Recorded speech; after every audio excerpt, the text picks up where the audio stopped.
149. La presión del viento que va sobre un señalamiento triangular es uniforme. Entonces está creada por una fuerza resultante y un momento equivalentes en el punto O. Bueno, a primera impresión necesitamos saber cómo se calcula el centroide de un triángulo, debido a que la base de este prisma triangular recto es un triángulo. Mide 1.2 y 1.2. Para calcular el centroide, bueno, partiendo desde este punto, que en la figura sería este punto, es un tercio por la base y un tercio por la altura del triángulo. Como miden 1.2 en ambos lados, sabemos que el resultado va a ser igual. También necesitamos conocer que la unidad de medida pascal equivale a newton sobre metros cuadrados.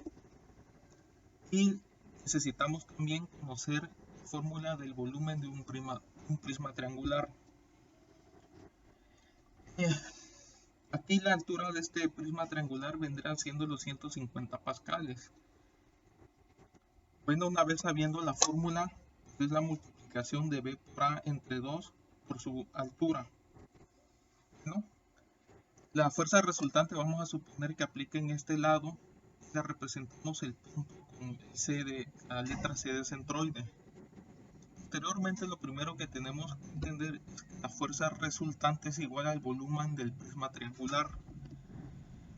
Entonces sustituimos fuerza resultante es igual a B por A entre 2 por H, lo que nos quedaría que es 1.2 por 1.2 entre 2 por la altura de este prisma triangular, que es 150 pascales. Habíamos mencionado que los pascales equivalen a newton sobre metro cuadrado. Nos da como resultado de esta multiplicación en la parte de arriba 1.44 metros cuadrados entre 2 multiplicado por 150.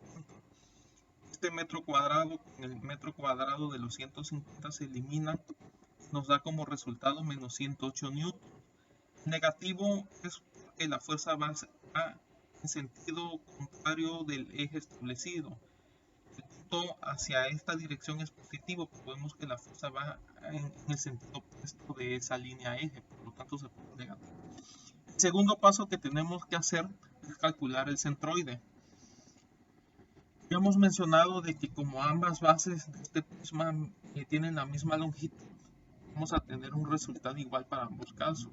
Entonces, XY sería esta parte de esta punta donde se encuentra el centroide por este lado, por el eje de las Y, sería hacia acá, es un tercio por 1.2, nos da como 0.4.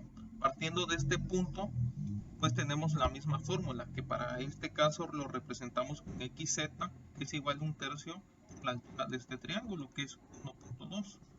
Lo vemos en la figura y nos da 0.4 metros. El tercer paso que tenemos que hacer, aquí recortamos la figura para mayor apreciación, es calcular esta distancia.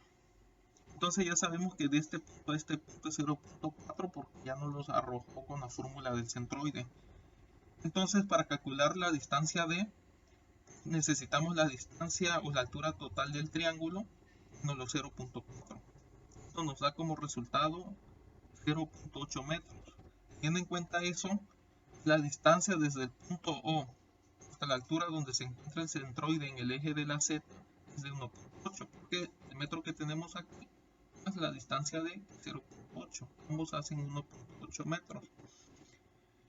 Entonces ya procedemos a calcular el momento resultante con respecto a U, como partiendo desde el punto O hasta el centroide.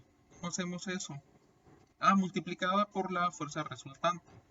Y si miramos, la fuerza resultante actúa en el eje de la X. Entonces prácticamente la fuerza resultante actúa solamente en el eje X. Bueno, entendiendo eso, armamos nuestra matriz. ¿Cómo? Pues si partimos en la primera fila, tendríamos el vector ROC, es decir, de O hasta C. Pero vemos que en X no se recorre ninguna longitud, por lo tanto es 0. Pero sí que recorremos en el eje de la J. Queda menos 0.5, bueno, hacia que es positivo, pero hacia el lado contrario es negativo.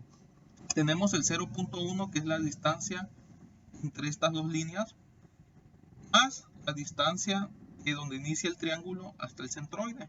0.4 metros. Es esta parte, 0.4 metros de este punto a este punto, más la distancia que hay entre estas dos líneas, nos da menos 0.5. El Z pues, es 1.8 porque es el metro que está aquí, más la distancia D, es 1.8, ya lo habíamos calculado acá. Entonces la fuerza resultante está en la fila 2. Nos damos cuenta que solamente actúa en el eje de la X, por lo tanto es menos 108. Desarrollamos la matriz y nos queda que menos 0.5 por 0, ponemos aquí menos 1.8 por 0, y ya sabemos que ahí nos va a dar 0. Continuamos con el desarrollo de la matriz y ahora como aquí fue positivo, aquí toca el signo negativo, multiplicamos cancelando esta columna, 0 por 0, ya sabemos que da 0, menos por fórmula 1.8 menos 108, y eso es en J. Resolvemos esta parte de la ecuación, nos va a dar menos por menos es más, por menos menos, ya tenemos el primer menos, y 1.8 por 108 nos da 194 en el de las J. Posteriormente continuamos cancelando esta columna y nos da que 0 por 0, 0 menos por fórmula, y menos 0.5 por menos 108 nos da menos 54. Todo esto en newton metros, y esta sería la respuesta.